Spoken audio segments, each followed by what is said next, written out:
future. There are no people. There are no people in the future. No people at all. There are no people in the future. Where did all my people go? There are no people in the future. Let me try my people call. Where are all my people?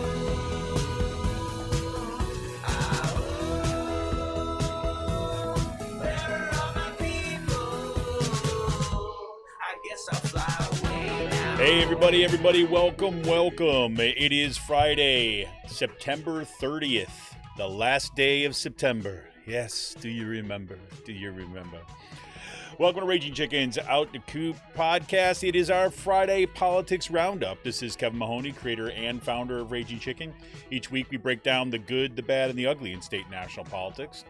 You can help support this show by becoming a patron for as little as $5 a month. Head on over to patreon.com/rcpress. You can also help out the show by, head on over to our YouTube channel if you're not there already. Smash that subscribe button, like the stream for this show, and hit that notification bell so you know every time that we go live. And listen, if you're listening to the podcast version of this, make sure you leave us that 5-star review on Apple iTunes. Leave us that review. You can do it everywhere you get your podcasts. You can leave us those 5 stars. What that does, that basically helps other people find the show. It helps us amplify the voices that we bring on this show, and we can do that with your help. Also, special shout out to all our Twitter warriors out there who are always helping us get the word out. We also want to remind you we don't want to let Paul Martino and his oligarch friends buy our schools and push extremist politics in our community. Raging Chicken has teamed up with Levelfield to launch a truly community-rooted PAC to invest in organizing, supporting local and statewide progressive candidates, and unmasking the toxic organizations injecting our communities with right-wing extremism. We're putting small dollar donations to work to beat back the power of big money. You can get more information and drop your donation at ragingchicken.levelfield.net. Well, on today's show, big news, of course, is that Hurricane Ian has devastated Florida and is set to make landfall again this afternoon, this time in South Carolina, as a Category 1 storm. At least 19 people are already reported dead in Florida, and the numbers are expected to rise considerably. As one council member in Fort Myers Beach put it, now Fort Myers Beach was one of the areas worst hit by the hurricane, as the way he put it, quote, 90% of the island is pretty much gone. Biden's Department of Education quietly changes rules for some student loan borrowers who were initially promised relief under the recently announced student loan forgiveness program. Yes, they cowed to the fear of Republican lawsuits and Republican talking points. Yep, and Biden's plan will no longer allow borrowers with privately held federal student loans to consolidate those loans into, like, the education department's direct loans in order to qualify for the $10,000 to $20,000 in debt cancellation. So instead of actually having the fight, they've just basically changed the rules without making the kind of public announcement. And now, good chunk of those students will no longer get that debt relief. Not the way you do politics, Democrats.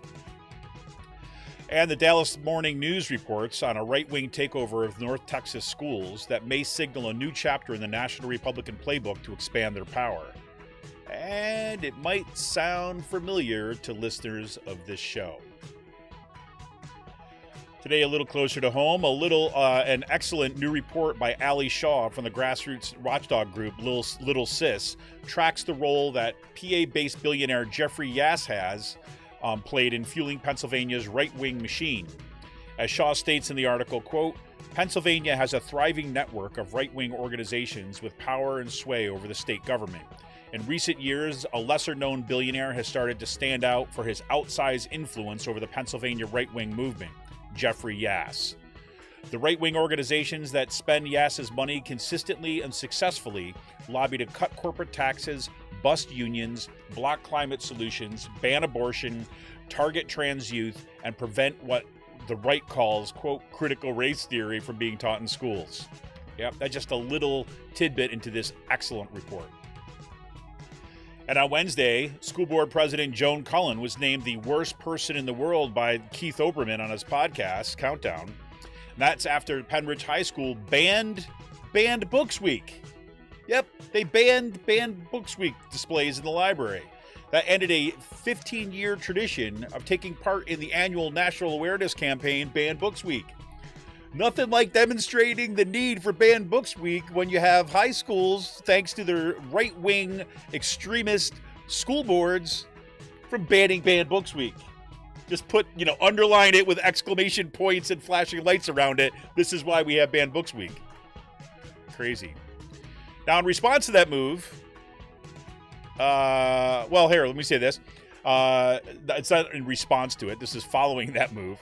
Right? The Pennridge School District Administration ordered teachers to remove any advocacy materials from their classrooms by next week. Yet that just happened through a vote that took place this past Tuesday. The school board even suspended its own rules and policies to make sure they could rush the vote. They were supposed to have a second reading of this for further comment, but nope, they wanted to get it done. They recognize that if they wait too much longer, too much opposition is going to come in, so you got to get that in now. According to reporting in the Philadelphia Inquirer, advocacy materials, quote-unquote, includes LGBTQ pride materials, crosses and other religious symbols, political party symbols, and even images like the Ukrainian flag that signals support for Ukrainians after the Russian invasion. You wouldn't want to offend people kind of pro-supporters of Putin, and the fascist takeover, the rise of the authoritarian, and the unlawful kind of seizure of land in Ukraine. God forbid. That's like advocacy to support those folks. This is incredible. Well, how long do you think it is? This is the big question. How long do you think it is until the right-wing religious groups are going to file their lawsuits and reclaiming religious exemptions for the ability to explain, put their big crucifixes in their classroom? How about that? That's my prediction. Wait for it. Now, in response to the move, the Pennridge Education Association, the teachers union there, they released a rather bland cookie-cutter statement saying, quote, "While new policies may present changes throughout the Pennridge School District, our members, the teachers, nurses, counselors, librarians, social workers, and psychologists who serve Pennridge students, remain steadfast in our mission to ensuring our students feel welcome, valued, and encouraged to excel as learners." Way to dodge the issue, PEA. I guess that, it gets successful. That big kind of idea, you got this big welcome back thing at the end of the summer, welcome back picnic where you invite administrators and school board members and teachers and everybody to come together in a little kumbaya moment. I guess you want to make sure that you don't kind of disrupt your good relations with those folks who are basically putting teachers in precarious situations. Is that what the issue is? I suggest you listen to your students, by the way, who are quoted in Will Bunch's excellent piece on what's happening at Pennridge and the banning of Ban Books Week. Rachel Reed, I think is her name. Nicole Reed? Rachel Reed? I'll look that up. Who basically said this is like unconscionable what's happening, basically. And Will Bunch kind of named everything what it should be named in that article, right? We'll talk a little about that down there, but apparently the Pennsylvania State Education Association's local Robin Reed. Yes, thank you, Cyril. Welcome, Cyril. How you doing? Basically, just kind of is going to kowtow to this and still think that the best way to fight extremism is to keep your head down and not say anything. But whatever. Don't want to ruffle the feathers of the right. How many times do I need to say this? You don't understand how devastating this is for me as such a dyed-in-the-wool union person to see this kind of stuff. I don't know. Hey, Amy, good morning. And today's last call, yes, the Ingenuity Mars helicopter just completed its 33rd flight. Yes, the original mission to see if powered air flight was even possible on Mars. Well, that was expected to only last about a month with a handful of test flights. Instead, Ingenuity has become an exploratory companion of the Perseverance rover. Really freaking amazing. And NASA Junos spacecraft just sent back some amazing pictures of Jupiter's ice-encrusted ocean moon Europa. They really were truly remarkable. And then this past Monday, the DART mission, they kind of streamed the live crash into an asteroid, right? In the first test of like a proto kind of planetary defense system to see if you could actually divert the trajectory of an asteroid. And they streamed it live. and I watched it. It was pretty wild, a little freaky too, but there you have it. For more PA progressive talk, tune into the Rick Smith Show's live stream at 9 p.m. Eastern. You can check it out on his YouTube channel, Twitter, Facebook, wherever you get your streams. Just head on over to ricksmithshow.com for the latest across all his platforms, his TV show on Free Speech TV, his podcast, all that. Make sure you subscribe to that podcast too as well. And if you haven't been watching or listening to Sisters of the Night Caucus podcast, well, you got to start doing that. So you can find it on Anchor, Spotify, iTunes, wherever you get your podcast. The amazing PA women stirring the political cauldron behind this podcast rock the house. And they know where the bodies are buried. Make sure to follow them on Twitter at The Night Caucus. That's at The Night Caucus on Twitter. And attention all you gamers out there, the Game Inn, that's with 2 N's, the Game Inn is a Quakertown-based black family-owned gaming store. They're friends of the show, and they've got everything from retro N64s, the latest consoles, video games for all platforms, collectibles, action figures, Funko Pops, walls of Funko Pops. And kids get discounts, because it's school time. You get an A, you get all A's. Yeah, head on over to the Game Inn. I might have a little something for you. If you got a question about a game, looking for something hard to get, shoot them a message or drop them an email at thegameinpa@gmail.com. Special shout out, as always, goes to Jonathan Mann, who wrote our intro song, There Are No People in the Future. Check out all his great stuff on his YouTube page and follow him on Twitter at SongADayman, again, 2 N's, at SongADayman on Twitter. Well, everybody, welcome. I'm going to do my best to keep within time today because I actually have a place to be at 11:30 this fine morning. No, there's not something major going on. It's just that Shaggy Dog's getting a haircut, so I've been waiting for a long time and been putting it off for too long.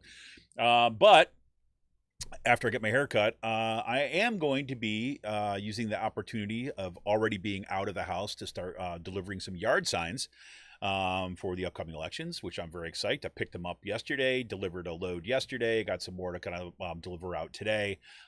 Pretty excited about that. And since Amy is here this morning, I'll say once again, Amy, thank you for the yard signs, for the special delivery. I've got them centrally displayed out there in front, my good Fetterman and my Shapiro signs. As I've said to everybody on this show over and over again, as frustrated as I get with Josh Shapiro's campaign and some of the moves that he's pulling to kind of like, whatever, I don't know, cozy up to the conservatives. I'm still damn well gonna vote for that dude, and I'm gonna campaign for him because the alternative is like, the next step in the fall towards fascism. So and we're already well on our way. So no need to kind of give it a nudge, if you will. So yeah, I mean, if you've been watching I'm sure that everybody who's listening to the show has seen the images that are coming out of Florida, and it really is quite devastating. I have to admit, the reporting on it, on the storm initially, it didn't have that same. I wasn't expecting this kind of devastation in the way it looked. I knew it was going to be horrible, right? I mean, obviously everybody knew it was going to be horrible, but there was this weirdness to it, and I just couldn't quite place it because I remember I was actually the conversation was with myself. I was going to think, who was I talking to? I was like, actually just talking to myself. This is kind of where I do most of my talking these days. I talk with myself. But I was having this conversation with myself, and I was saying, God, a Category 4 storm. They're saying it's a Category 4 storm. Is this is why doesn't it sound like this? People, why aren't they sounding like alarm bells? There was just kind of like weird calmness around it, and maybe that was just my experience. I don't know, but to see the devastation that is wrought across Florida is just something. I mean, like that Fort Myers Beach, that island just being leveled. The New York Times on the Daily, its morning podcast this morning did some reporting from there, and just interviewing some people that were living there, that kind of lived through it, that it's just wrecked. It's devastated. And the storm surge, this one guy that they opened with in the interview, the storm surge came so quickly, right? He was one of these people, and he talked openly about it. It's like, they always say storm surge, they always get it wrong. It's not going to be that big deal. They looked out his window, and he's like, oh, there's some puddles out there in the road, right? and then kind of a couple minutes later looks out, oh wait, the street is all flooded, like, and now there seems to be a current going down down that, and he's like, few minutes later go by, looks out, uh-oh, the water is starting to go up the backyard into the door, I better get out of here. And it came in so quickly that before he could fully get out of there, right, the waters were already kind of like half a tire high in his truck as he kind of pulled out. I mean, that gives you a sense of how devastating it was. And then the day after the storm, you have these kind of drone coverage and helicopter pictures of what's gone. It's just like, the flooding is still there. Like people under 6 feet of water. I mean, it's incredible. And, this doesn't help matters to point out the fact that this is our future. I mean, what we're seeing in Florida right now, this is going to be more and more normal, right? They have, I looked at some of the, I listening to the story yesterday about the construction of some of these towns around Fort Myers, and some of these other kind of seaside towns in Florida, that were just kind of built up out of the swamp, that real estate speculators and, in many cases fraudsters, but, basically created these towns out of nothing by, basically building on areas that certainly shouldn't have been built upon, but people be more than willing to come and get it, right? And building out these communities, and these communities are going to disappear. And it's I've been thinking a lot about this. We've been in my class activist writing media, we have been talking about this concept of oh my god, I'm blanking on the concept. This is horrible. But it'll come to me. But it's basically a concept by Cory Doctorow, who's was basically saying, look, people get to a certain point in their ability to ignore something, to basically to the point where when you're confronted with your own or you're confronted with disasters that hit your peak indifference. That's what it's called. Peak indifference is basically you can only remain indifferent until you are directly impacted by these by the devastating effects of things that are harder to see, right? So, for example, I think I've mentioned this on the show before, but if you think about climate change is an easy one to see, easy one to kind of fit in this, because you have peak indifference is like, at certain points, people like what we're seeing in Florida, it may be climate deniers until you can't be a climate denier anymore because your home keeps on getting devastated, right? And you're no longer able to rebuild, and now you are a climate refugee. The problem with this, right? And and basically what he's saying in this piece is that that's kind of like a relatively normal process whereby people, and many things that are out there, whether it's smoking cigarettes, whatever, but you don't kind of recognize things or deny things or remain indifferent to them until they're no longer able to. The problem is if you can't rely upon that for solutions, because in many cases, the things that we're facing, whether we're talking about global inequality, whether we're talking about climate change, if you wait to that point, which we apparently this is what we're going to do, but if you wait until that point, it's too late. There's no going back, right? And you smoke cigarettes your entire life, right? And then you're up to stage 4 cancer. It's not like you can decide like, oh, okay, I guess they were right about the cigarettes causing cancer, right? No, it's too late. Just like what we're doing here with doubling down on, carbon emissions. We see, thank God Joe Manchin's bill to ease permitting processes for new fossil fuel permits, that went down or did not become part of the budget. Good for that, but we're not taking the kind of measures we need to take in order to stave off the worst aspects of climate change. And frankly, even remediation efforts, the idea that we're going to start building seawalls and all this other stuff, that we're just kind of accept our climate, catastrophic climate future, even the remediation things that you need to do just to kind of prepare or adapt, that's not even happening. So there's big questions about what's going to happen. One story that I thought I actually put in the show notes, but apparently never made it in here, is that report came out just this week, for example, that in Switzerland, the glaciers are melting at an unprecedented rate. Due to climate change. This is from reporting from CNN. Swiss glaciers have recorded their worst melt rate since records began more than a century ago, losing 6% of the remaining volume this year, or nearly double the previous record of 2003. Monitoring body Glamos said on Wednesday. The melt was so extreme this year that bare rock that had remained buried for millennia reemerged at one site, while bodies and even a plane lost elsewhere in the Alps decades ago were recovered. Other small glaciers all but vanished. And now this is, quote, "We knew that with climate scenarios that this situation would come, at least somewhere in the future," unquote. Matthias Huss, head of the Swiss Glacier Monitoring Network, or GLAMOS, told Reuters, quote, "And realizing that the future is already right here, right now, this was maybe the most surprising or shocking experience this summer." So that's what I mean about, when we're already there. It's quite tricky indeed. But anyways, now we see that the storm Ian is going to, make landfall again in South Carolina, apparently this afternoon. And then we'll see remnants of that go through the, kind of throughout the Northeast.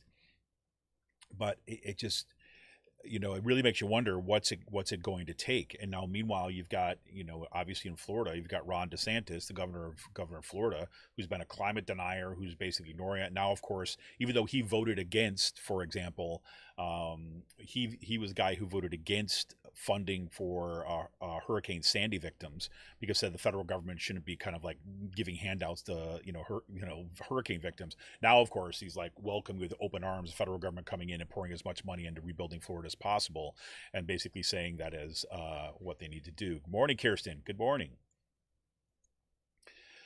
So anyways, so there's that, and I think we're going to be living with the consequences of this for quite some time.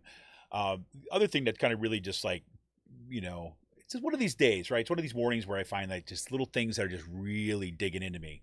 And this was one of them. This Biden's Department of Education basically changed the rules for some student loan borrowers, right?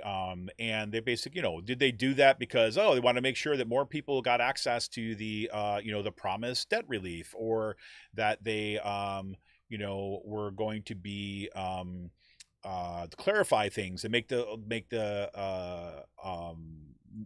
process, more streamlined, so it'd be easier. Nope. Instead, what they did is, I'll just read this. This is from reporting from Politico. This is in a reversal. The Education Department said on Thursday it would no longer allow borrowers who have federal student loans that are owned by private entities to qualify for the relief program. The administration had previously said borrowers would have a path to receive $10,000 to $20,000 of loan forgiveness.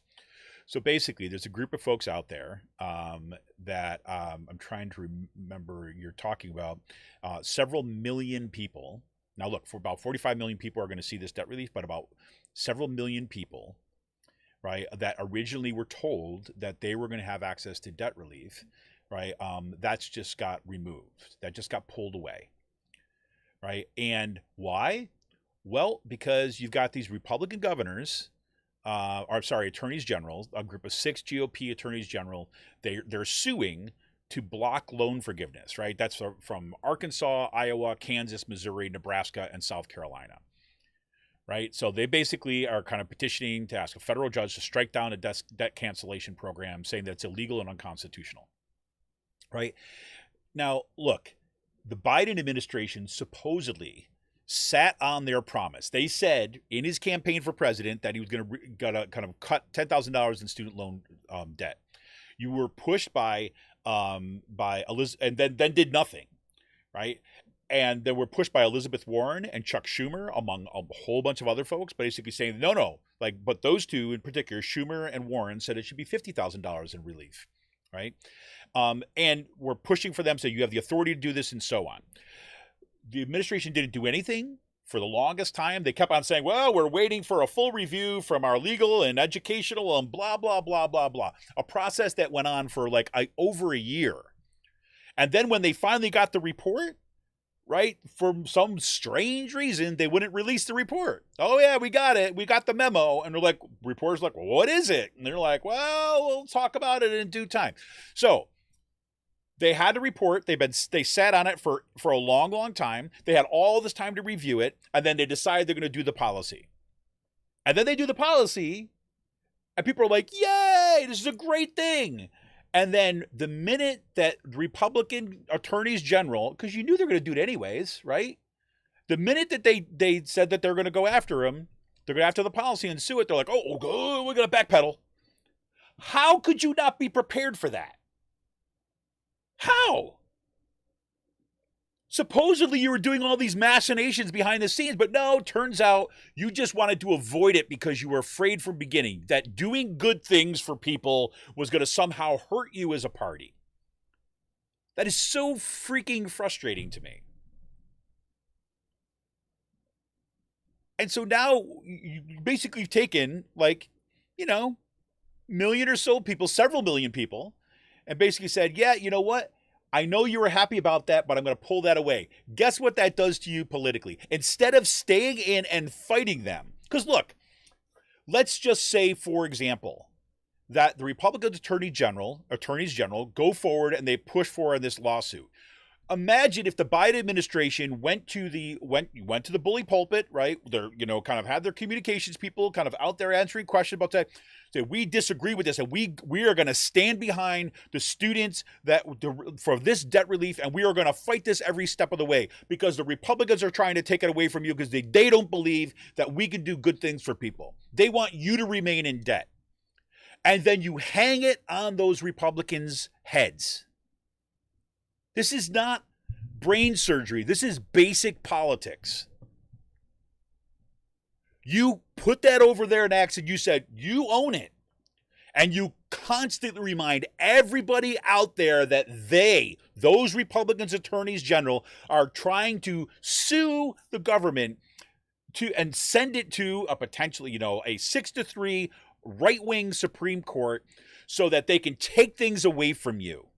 Just when you thought you were going to get a little break in your life, those Republicans come in and say, no, suffer. Why wouldn't you do that as a political party? But no, the Democrats, they don't even go out, they don't even have the freaking guts to go out and make a huge public statement about it. No, they release this stuff quietly until some, again, reporters who cover the stuff kind of notice it, like, hey, wait a minute, what about this thing?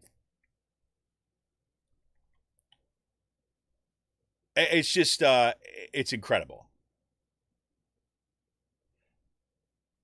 And it just gives you a little clue into this too, who's been lobbying, right?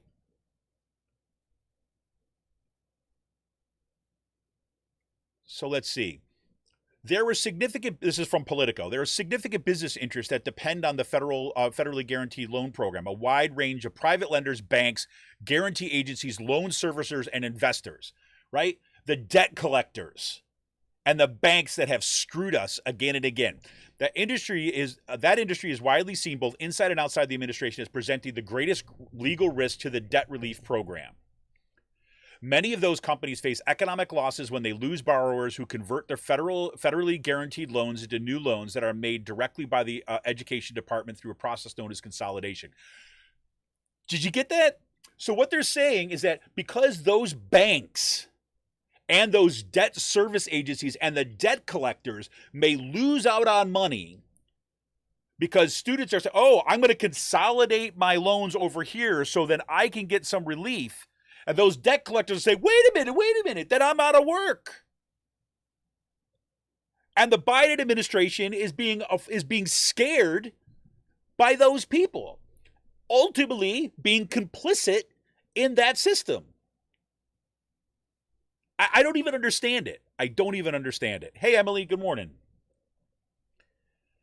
So that's just one of these things, right? This gets at one of these threads that we talk about on this show all of the time about what it means to do politics, right? To be aggressive and unafraid in our politics. Frankly, the $10,000 to $20,000 in debt cancellation, right? That will, number one, that was going to actually materially help real people immediately. Right? It was a we could even call it a capital G good. I was gonna say small g good, but no, it was a good. Right? Was it sufficient? No. Did it solve the underlying problem that's happening in higher education and the way that we deal with higher education in this country? No. But did it do a thing that was good? Yes, it did. And it demonstrated that we could do these things. Instead, we have the Department of Education, or the Biden administration's Department of Education, basically giving the message to everybody that says, well, you know what? Maybe we can't do good things. Remember when Hillary Clinton said, Bernie keeps promising people a pony. We can't give a pony. Remember? I mean, that's not an exact quote, but it's like that. Right? When Bernie was running, right, and Hillary Clinton's critique of Bernie said, well, he keeps on promising them ponies. What Bernie Sanders understood in his campaign is like, look, we might not get the pony this time round, but we're going to fight for the pony because we believe we deserve the pony. And the pony in this situation was like Medicare for all. And Hillary Clinton at that time said, well, no, you can't have the pony. Not in this country. We don't do ponies in this country. So we're not even going to try. Matter of fact, we're going to tell you all the reasons why we're concerned why this wouldn't work in this country, to make it sound like it can't happen, to keep everybody cynical and in despair. But for Democrats, that's a liability because they need people to come out to vote. Republicans benefit when they suppress the vote. But when you get Democrats doing this kind of garbage, you're complicit in the suppression. Do you see what I'm saying? You're complicit in the suppression because what you're doing is that you're reinforcing the argument that we can't do good things. Why? I have no idea. Who said this is a winning strategy? You got me. And they even know it. And that's why they didn't make a really strong public announcement about it. That's because why they try to sneak it under the radar. Because they want to try to still get the bank out of it in the midterm elections. Because guess what? Because they know what motivates people. But they're also got their kind of eyes square on those bankers, that are filling their pockets.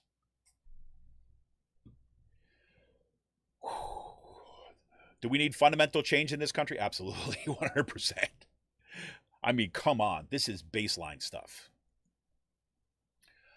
I told you. I warned you. I warned you that there's some things that are really, again, they're the story itself. This is like one of these things, right? Because the story itself wasn't like crashing headlines. And obviously in relationship to what just happened in Florida and a whole range of other things, this one particular thing isn't earth-shattering. But nonetheless, it's the kind of stuff that I'm just like, why are we giving up? Why are the leaders of this party choosing to give up instead of fight? I don't know. But anyways. I wanted to flag this one story for folks. I saw this come up on Twitter, and where'd it go? There is this. Why am I missing it? Here we go. I'll just pull it up over here. So, check this out. So this came up in the Dallas Morning News, and the reporters Talia Richmond and Megan Mangrum were covering what is happening in North Texas. And the title of the article is called "Conservative Takeover of North Texas Schools, Start of a New Playbook to Expand GOP Power?" It says PAC-funded wins in local school districts stir up Republicans' base ahead of the elections. Now, that right there, PAC-funded wins in local districts stir up Republicans' base ahead of the elections. You will remember, longtime listeners of this show, of us talking about this precisely during the last round of school board elections, right, last year, ahead of that, and well before that, that the reason why you have these this critical race theory stuff, the reason why that you've got the fights against masks, why you've got this kind of new kind of parental rights stuff, that is all folded into a playbook that is about winning Republican elections. and shoring up power. Yes, it has to do with Christian nationalism. Yes, it has to do with white supremacy. Yes, it has to do with all this stuff. But that's who the Republicans are now. And where the Republicans differ, right, from the Democrats, right? The Republicans understand that they want that they are going to reflect their base. But in order to kind of enact those things from the white supremacists and from the Christian nationalists, they have to actually occupy positions of power. And so that's what they're going to do at all costs. And so we said the school board elections, the school boards were one of the ways of doing this. And we saw Paul Martino dumping tons of money into his PAC and into kind of $10,000 at a time into school district races. We saw Jim Worthington, right, get behind the kind of train, the Trump train to the January 6th insurrection. We saw the money from folks like Jeffrey Yass, which we'll talk about here, being funded into getting behind this kind of critical race theory stuff at the school board levels. Why? Because they're looking to build constituencies, organized constituencies that will help that party, the Republican Party, the right wing of the Republican Party, take power. That's what this is about. So check this out. So this is from the Dallas Morning News, and again, let's see. Let me see if I thought I highlighted it. Hold on a second.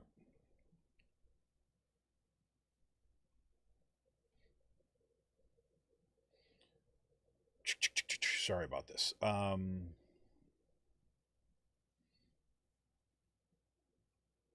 Okay, so they're talking basically about the school board meeting, and once again we see sweeping set of policies being proposed that target transgendered student pronouns, library books, and the ways teachers could talk about race, gender, and sexuality. Literally the identical thing that has happened in the Pennridge School District, that's happening in Central Bucks, and happening kind of throughout our region. Right. So it was the first school board meeting of the new year in Grapeville, Colleyville, and trustees were set to approve a sweeping set of policies that targeted transgender students' pronouns, library books, and the way teachers could talk about race, gender, and sexuality. The proposals drew nearly 200 people who testified late into the night, and then with limited debate among the trustees, the policies passed on a 4-3 vote. Right? Just what we see happening here in Pennridge. Right? And this is also the interesting thing about the way that this plays out, and this is why this strategy among the right is so kind of effective, is because like the Dallas Morning News is covering this because is covering this school board because it's in its readership area, and it's covering it as a local issue. Right? Yes, there's kind of mentions in here about this national stuff, but it's covering it primarily as a local issue, and that's how most people experience this stuff. So those of us in Pennridge, right? Those people in Palisades, those folks in Central Bucks, those folks in North Penn, are all experiencing it in their own school districts, and reporting on it is happening in that way. Right? And so we're necessarily forced and resisting at the local level, which is good that we can access it that way. But we also need to understand that national strategy. This is precisely why we had Alyssa Bowen on Out the Coop Live last week, because of their reporting is actually documenting some of the money behind all of this stuff. So we could begin to kind of fill out our understanding of what this national agenda is. And I also think this helps us, by paying attention to that national component of this, that helps us basically stave off those ideas like, well, let's look for the good Republicans. We got to understand the Republican Party. This is what the Republican Party is right now. And there is no benefit for anybody to get all nostalgic about some, supposed golden past of Republicans, right? That's not our lives anymore, right? For folks like me, that was never our lives, right? But I'm saying, it's like, let's be clear. So, Shannon Braun, she was the school board vice president, published an opinion piece that came out and said what happened in the school district that I just talked about isn't an accident, it's a model, and at least called this out. So here's what this says in this article. That, quote, the shift in the Grapevine Colleyville reflects how North Texas may be the testing ground for far-right strategies to influence public education across the state. Newly elected trustees established a conservative majority, and just weeks into the school year, they're taking action. The political issues driving divisive fights at school board meetings are likely to amp up as the November elections and legislative sessions nears. A wave of new school board members in several Tarrant County districts elected with money and support of wireless provider Patriot Mobile and other conservative PACs formed by parents have ushered in swift challenges and made national headlines. Right? The PAC targeted 11 Tarrant County school board seats and won. And then as a result, and then Patriot Mobile, basically it brands itself as America's only Christian conservative wireless service provider, right? Just so if it wasn't clear ahead of there. So now don't need to go into all this. Again, links will be in the show notes, or at least references to them. Well, I could talk about another thing. But especially if you're in the podcast show notes, you get the direct links. But the important thing here is that we're kind of noticing this and kind of saying, okay, here's just another example. So I think about articles like this when we're seeing this happening in other school districts, right? As it becomes part of our ammunition, right? As and our organizing tools, that when we're talking to other folks about what's happening in the school district, and so on. Kirsten says, "Can you please make mention of Ashley Ihos's?" But the sentence isn't finished. What are you looking at, Kirsten? Let me know a little bit more about that. And if you have a link, you can post it right in chat, and I'll be happy to talk about it. That'd be great. So that's kind of just some of the stuff that's going on. But it's something else. I think that was one of these moments. Her town hall posted above. So apparently Kirsten, I think, tried to put in a link to her town hall, but it is not showing up in chat. Let me just see if Kirsten, if you do me a favor, just kind of message that to me on Twitter, and I'll be happy to talk about it. Okay, that'd be great. And then I get, if it's necessary, I can put in the link from my end. Okay, so listen, everybody, we're going to take a quick break, and when we come back, we're going to talk a little about some stuff happening right here in PA. Good time to talk about Ashley Ihos's town hall coming up. She actually had a great kind of post that went to Twitter too as well after the shootings at Roxborough High School. About the need for kind of action on kind of gun control and stuff like that, which is pretty powerful. So great. All right, so this is Kevin Mahoney, creator and founder of Raging Chicken. We're going to take a quick break, and when we come back, we're going to get into some PA stuff. I want to remind you can help support this show by heading on over to patreon.com/rcpress, and you can become a patron for as little as $5 a month. And make sure to kind of, if you're watching on YouTube, make sure you subscribe to the show. Make sure you like this particular stream. And if you listen to us on our podcast, give us those 5-star reviews. It helps other people find the show and kind of get the word out. So this is Kevin Mahoney, creator and founder of Raging Chicken. We'll be back right after this quick break.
Welcome back. This is Kevin Mahoney, creator and founder of Raging Chicken.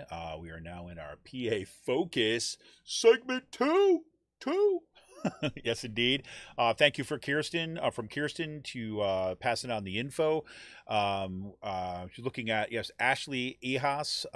She's running for Congress in the PA's first district. That's against the forced birther, anti-abortion, kind of pro-gun Brian Fitzpatrick. So Ashley Ihas is having a town hall 10/6, which is, I'm sorry, let me get a, I think it's a Thursday. Yep, Thursday, October 6th. That is next week at 7 p.m. in Doylestown. Info on that is in our chat tonight on YouTube. I also try to put it in today's show notes. A little background: Ashley Ihas, Democrat and the only pro-choice candidate in this November's election. She's running for U.S. Congress in the PA 1st District. She's hosting town halls sponsored by the Doylestown Democrats. The whole purpose of town hall is to connect with the general public and answer questions about how Congress can impact our everyday lives, especially after the Supreme Court's decision to overturn Roe v. Wade. You can join her from 7 to 8 p.m. on October 6th at the Doylestown Borough Municipal Building to meet her and share your concerns as a vocal constituent. The link in the show notes, and if you're having trouble finding it, it's on Facebook. It's a Facebook event. The Facebook event is called the PA-01 Town Hall, Ashley Ihas for Congress, Our Future Post Dobbs. That is the name of it. You can look it up. And I'll let everybody know that you're interested. I'm kind of putting my interest in right there, and hopefully I'm going to be able to go, because that's actually at a time which I might actually be able to make it. I can't believe how many events that I've been wanting to go to. There was a great rally that was last week. It was on a Wednesday, but could not make that because I was not home in time from work. But this one may actually fit within. It would be great to see it. There's already a bunch of people that are interested. Make sure that you're getting in your interest and let folks know that you're coming as soon as possible over on their Facebook events page. You can check that out. Thank you again to Kirsten for sending us that info. I'd like to encourage anybody to as well listen to the show, right? You know, especially those folks who are listening live. And if you can't listen live, look, you got some things that are in the works. You got some important things that are coming up. You can just kind of, head on over to Twitter. My DMs are open, and you can let me know about stuff. I'd be happy to mention this stuff on the show, and using this as much of a platform to get the word out as possible, right? That's kind of a great, one of the great things about having really, truly community-rooted independent media, right? I mean, this is kind of one of the things that we can do, use it as an amplifier of work that's already going on in our communities. So I wanted to just kind of send this out to folks to make sure that everyone has seen this at least, because this thanks again comes from one of our listeners that flagged this for me earlier in the week, and it's a fantastic piece by Ali Shaw. And this is from the grassroots watchdog group called Little Sis, for their kind of blog or online publication called Eyes on the Ties, and it's called Jeffrey Yass, the billionaire behind Pennsylvania's right-wing machine. This is a fantastic kind of investigative piece, very similar in nature from what we heard from Alyssa Bowen from True North Research, right? Tracking money, tracking the organizations, and identifying the people that are involved in this so that we can be prepared. This is a a grassroots kind of research organization, watchdog group that is doing precisely that. And in this piece, really documents how Jeffrey Yass, basically has been dumping crazy amounts of money in here. So let me just I'll read part of this. This is in the report, so you get a sense of it. Follow the money, Jeffrey Yass's PACs. So Yass, I'm reading directly from the report here. Yass relies on a right-wing group called Commonwealth Partners Chamber of Entrepreneurs to control 2 PACs that spend his millions of dollars to influence politics in the state. Matthew Broyette, right? This is, you've heard it. I mean, Sean Kitchen, when he and I used to do this show on Fridays, he would be talking about Matthew Broyette all the time. For exactly this. He is the founder and CEO of the Commonwealth Partners and manages the 2 Yass-funded PACs, the Commonwealth Children's Choice Fund and the Commonwealth Leaders Fund. And since 2017, Jeffrey Yass has funneled $43,630,000 to the Students First PAC, which then donated $35,500 and $110 to the Commonwealth Children's Choice Fund and $1,750,000 to the Commonwealth Leaders Fund. The Children's Choice Fund then also donated $23,973,000 to the Commonwealth Leaders Fund over the same period. These PACs then donate millions to Republican Party leaders in the state and distribute the rest of to other conservative PACs connected to Brouillette and the right-wing network that he plays a major role in. Right. Now, that's the kind of key. Now, we have to say is that a bunch of this, some of this is all, again, just like Alyssa Bowen said on the show a couple of weeks back, this is all stuff that is kind of pulled from public sources. So we know that, for example, PA Spotlight first released a report, which they cite in this report. First put out a report that was tracking Jeffrey Ihos. It was trying to get his name out there, basically saying people are unaware of it. And like they say at the beginning of this piece, look, we know about the Koch brothers now, the Koch network. We know about the State Policy Network, America's Prosperity, the American Legislative Exchange Council. These are starting to become more familiar to people. And some of those backers, we've talked about Paul Martino and the role that he has played here in Bucks County. But Jeffrey Ihos has been able to kind of be like, try to keep himself 2 or 3 steps removed, at least of his name, from where all this fund is going. But as you can see, it's these layers of PACs that are channeling money to influence and to support these right-wing machines. And just like we heard from Alyssa Bowen, it's like one guy, right? And creating this kind of network. The funding stream comes from this because, look, we've consolidated wealth in the hands of so few, and these people can now have a disproportionate impact upon our politics. And the rest of this report goes in to document the ways in which this has directly influenced legislation in the state.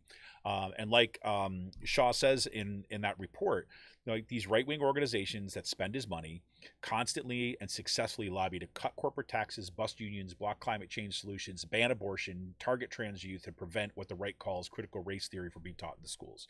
Right? Literally, Jeffrey Ihos has like his hands in all of it. Right. And it is one of these major funders, which we need to kind of push back again. Kirsten also said, postcard update. Thanks for promoting a few weeks back. Indivisible sent 2,100 postcards to connect to strongly pro-choice folks who don't always vote in midterms.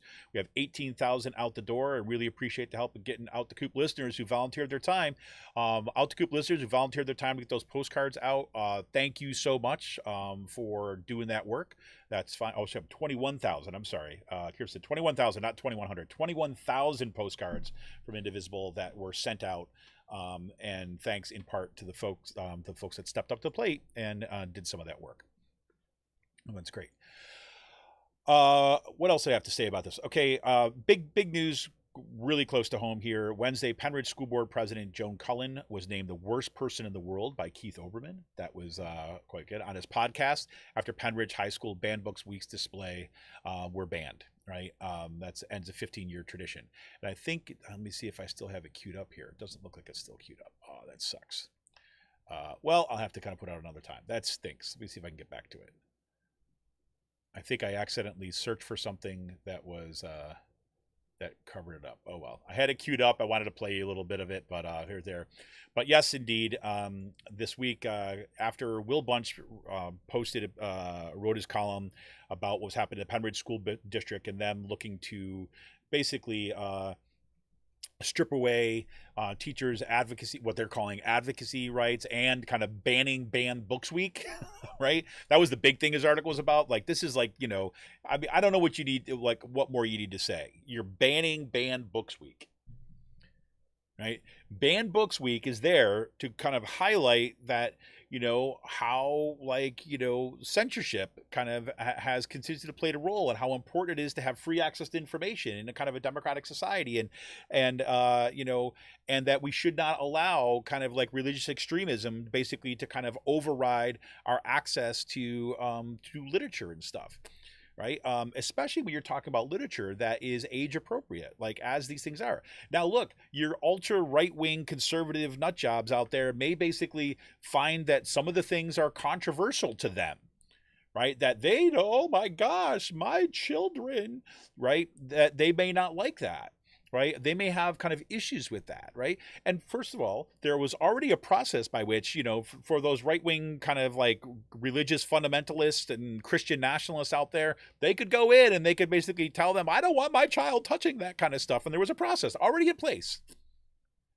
But instead, we flipped the script, right? Instead of those parents, right, who live in the dogma of Christian nationalism, right, instead of them having to do the work to say, I don't want my child to be part of secular society, and I don't want my child to have access to the tools of a democratic governance. No, I want them to live in my sheltered kind of God will do everything world. Instead of them having the burden of going in and doing that, no. Now we're flipping it. Because they have their issues, because they don't want their child to do this, now they're taking the books away from everybody. So now it's up to people who want their kids to have access to the kind of the best secular kind of information, want to have their kids kind of capable and skilled and kind of engaging with kind of critical issues and confronting differences and confronting the ways that that their own views may be challenged, or to be able to actually have access to literature just as part, not as a special request, but as part of a curriculum, that suddenly I can see myself in that literature in ways that I couldn't before. Because for the first time, I'm actually sitting in here, I'm finding out that there's, oh my God, look, there's another kind of, another kind of adolescent kid who's struggling with their sexuality. And they're talking about it in normal terms, not like it's some kind of like, curse from demons or something like that.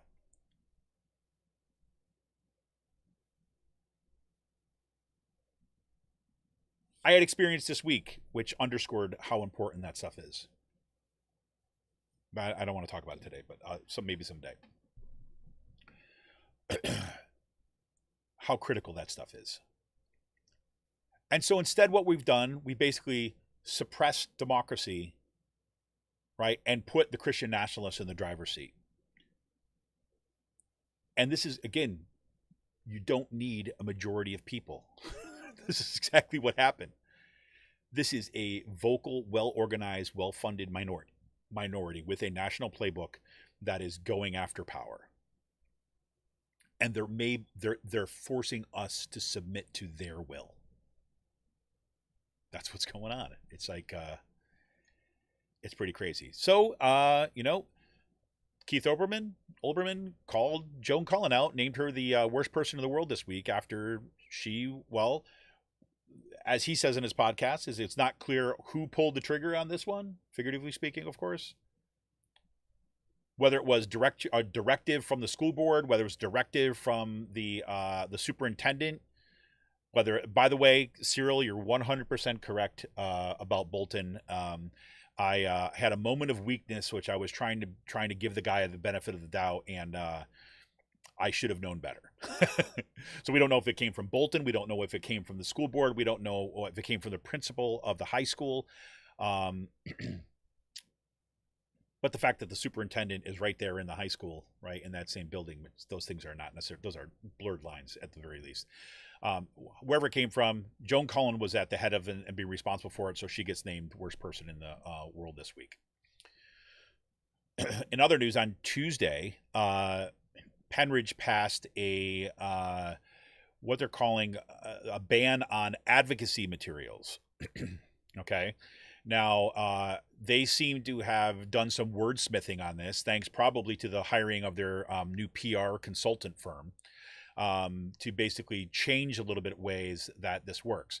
Now, they are going to eliminate, and this came up because they say, the school board says, that there was a few teachers who were kind of inappropriately advocating kind of things in the classroom.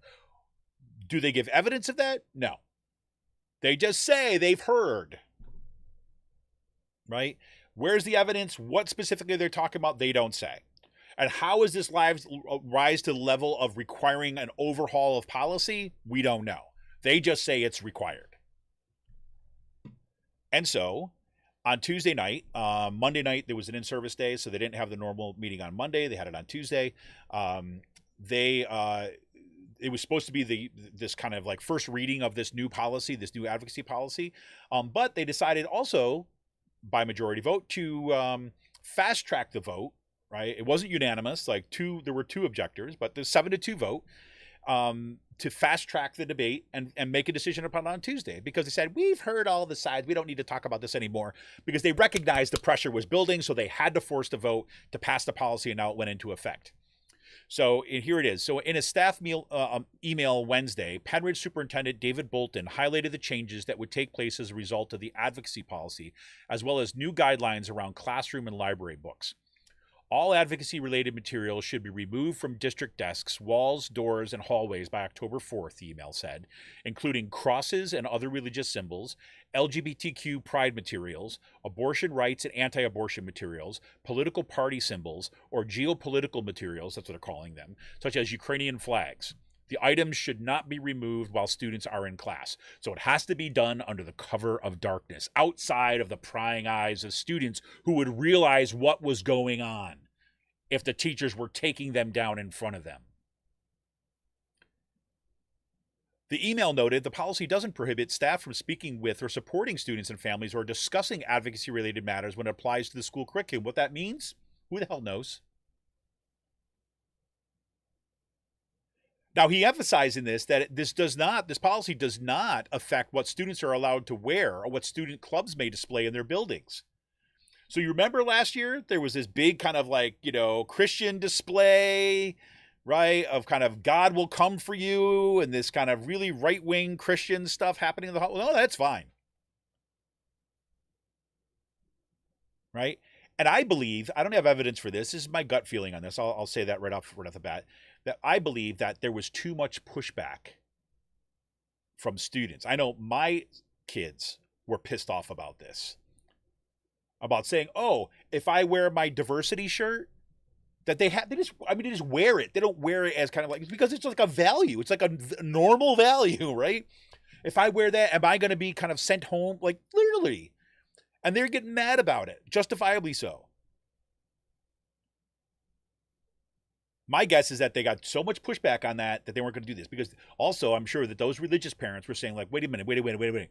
Are you telling me my kid can't wear a crucifix around their neck? They can't wear a shirt that says God is love all over it?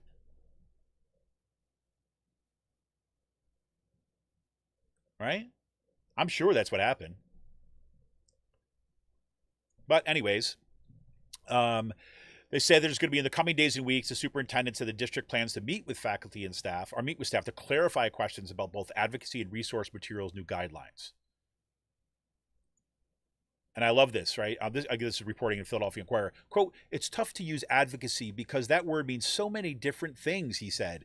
So if someone says to me, are you advocating for students? The answer is yes. But are we trying to persuade them to believe something? No. How about this? How about we need to basically say that schools should take a stand on certain things? I'm in favor of saying, yeah, we should support democracy. Like by teaching democracy in our classes, right? By teaching that and kind of teaching about, like, I don't know, what happened in Nazi Germany as bad. Am I therefore advocating for non-fascist things? I mean, that argument certainly could be made. And they're going to have to do mental gymnastics in order to kind of like figure all that stuff. Well, no, that's legit. No, that's a perspective. The fascists have different perspectives on things. So how can we be advocating for a system of government that is non-fascistic? You see what I'm saying? It's so underhanded in what they're doing. It's crazy. So there is, by the way, in the Philadelphia Inquirer, an absolutely awesome picture of Joan Cullen. I'm just going to say that. Just go to the link and check it out. It's just fantastic. She's all like, it's great.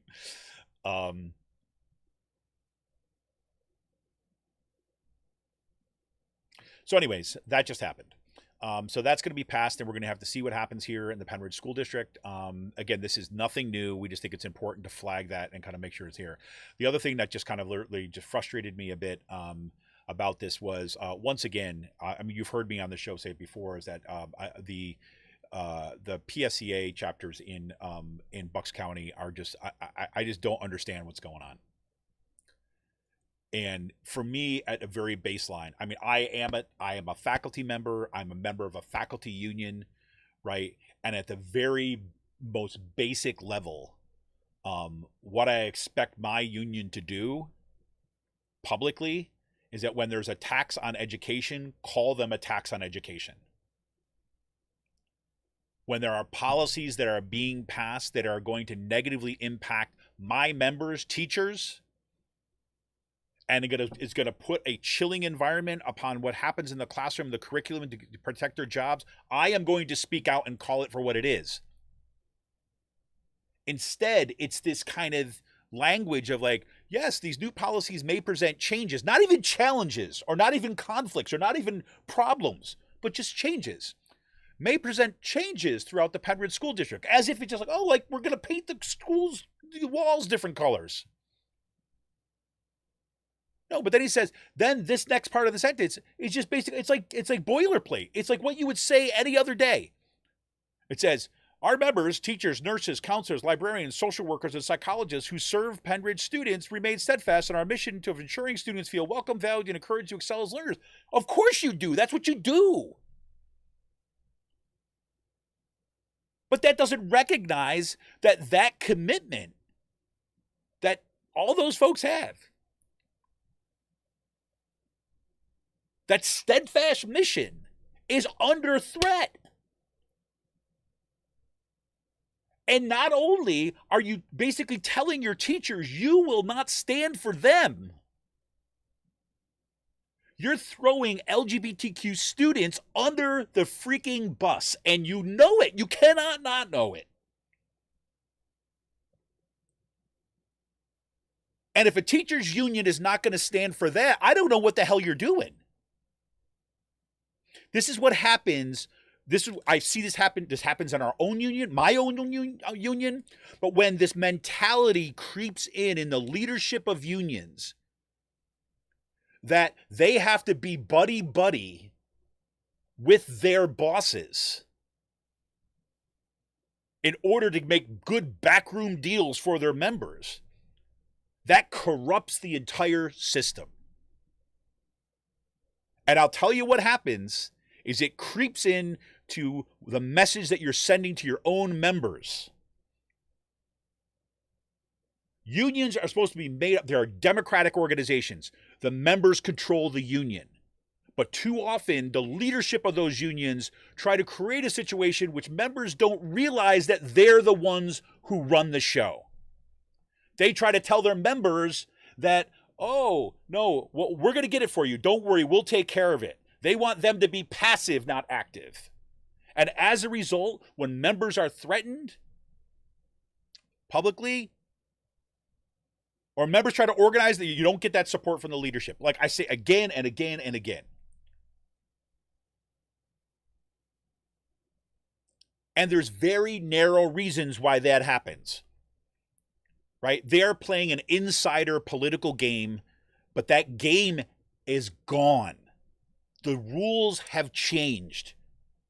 And yet, in the absence of an alternative explanation, I have to believe that they're still playing, the leadership of this union are still playing by the rules of the old game, where we're supposed to be buddy-buddy with the people. How are you going to be buddy-buddy with Joan Collins? With Joan Cullen? Joan Collins. With Joan Cullen. How are you going to be buddy-buddy with her, given what she's doing? And why would you want to?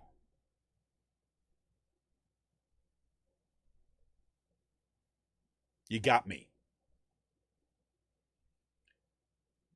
My guess this has to do with the fact that for way too long, PSEA has ignored member organizing.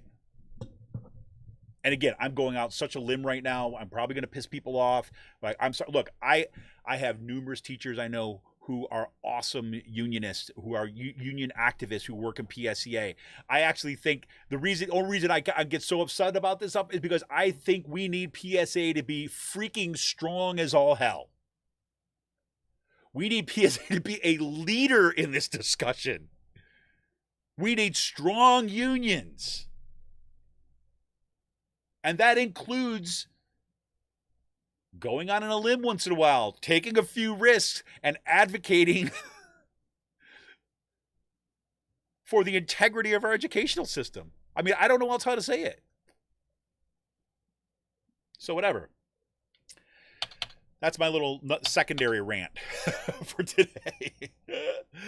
Oh, God, oh, God. Well, so listen, folks, I'm going to have to wrap things up today. Like I said, I got to head out of here a little bit early. I got an appointment. Then I got to deliver some yard signs.